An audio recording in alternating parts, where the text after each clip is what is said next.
Hello guys, dahil gabi na at anong oras na ba? Time check 10:25. Nag-crave ang lola nyo and pumunta ako sa tindahan, bumili akong pansit canton. Dali-dali ko siyang niluto dahil feeling ko I'm so very hungry that time. Pero tignan nyo kung gaano ako kabilis kumain. Sige, lafes.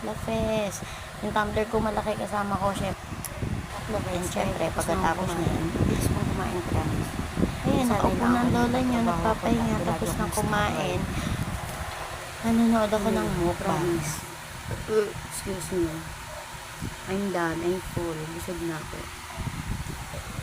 And, after kumain, sitting there, yung cellphone, and also, manonood ako ng mukbang. Then after, nagugutom na naman ako. Diyos ko po, guys, yan lang muna. Sa susunod, gago pa tayo.